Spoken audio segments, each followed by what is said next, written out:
Hi friends. సాధారణంగా ఒక జాతి జంతువుల సంఖ్య పెరగడం శుభవార్తగానే భావిస్తారు. కానీ కొన్ని సందర్భాల్లో అదే విజయగాథ పెద్ద సంక్షోభానికి దారితీయొచ్చు. ప్రస్తుతం ఆస్ట్రేలియాలోని దక్షిణ ఆస్ట్రేలియా రాష్ట్రంలో కోలాల విషయంలో అలాంటి పరిస్థితి కనిపిస్తోందని శాస్త్రవేత్తలు హెచ్చరిస్తున్నారు.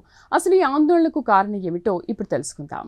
ఆస్ట్రేలియాలోని University of Technology Sydney, Flinders University of Wollongong శాస్త్రవేత్తలు ఈ అధ్యయనాన్ని నిర్వహించారు. పరిశోధనకు డాక్టర్ ఫెడరిక్ సాల్టరే నేతృత్వం వహించారు.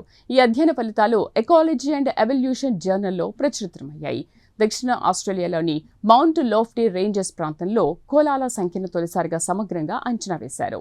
పరిశోధకుల అంచనా ప్రకారం ప్రస్తుతం ఈ ప్రాంతంలో ఉన్న కోలాల సంఖ్య ఆస్ట్రేలియాలోని మొత్తం కోలాల జనాభాలో దాదాపు 10% కలిగి ఉంది. అంటే ఈ సంఖ్య ఇప్పటికీ స్థానిక పర్యావరణ వ్యవస్థ భరించగల స్థాయిని దాటిపోయిందని శాస్త్రవేత్తలు చెబుతున్నారు. కంప్యూటర్ నమూనాల ఆధారంగా చేసిన అంచనాల ప్రకారం ఎలాంటి చర్యలు తీసుకోకపోతే వచ్చే 25 ఏళ్లలో కోలాల జనాభా మరో 17 నుంచి 25% వరకు పెరిగే అవకాశం ఉంది.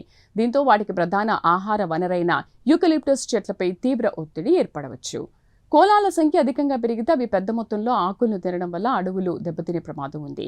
ఆహారం తగ్గిపోతే చివరికి వేలాది కోలాలు ఆకలితో అలమటించే పరిస్థితి ఏర్పడవచ్చని పరిశోధకులు హెచ్చరిస్తున్నారు. భవిష్యత్తులో భారీ స్థాయిలో కోలాల ఆకలి మరణాలు సంభవించే ప్రమాదం ఉందని వారు పేర్కొన్నారు. ఈ సమస్యకు పరిష్కారంగా పరిశోధకులు పలు మార్గాలను పరిశీలించారు.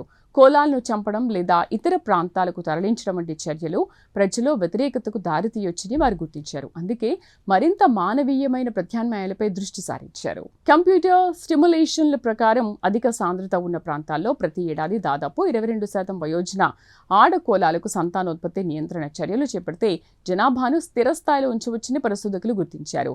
25 ఏళ్ల పాటు అమలు చేసే ఈ కార్యక్రమానికి సుమారు $34 మిలియన్ వ్యయం అవుతుందని అంచనా వేశారు. చూసారుగా ఫ్రెండ్స్, తూర్పు ఆస్ట్రేలియాలో కోలాల సంఖ్య తగ్గిపోతుండగా దక్షిణ ఆస్ట్రేలియాలో మాత్రం వాటి సంఖ్య వేగంగా పెరుగుతోంది.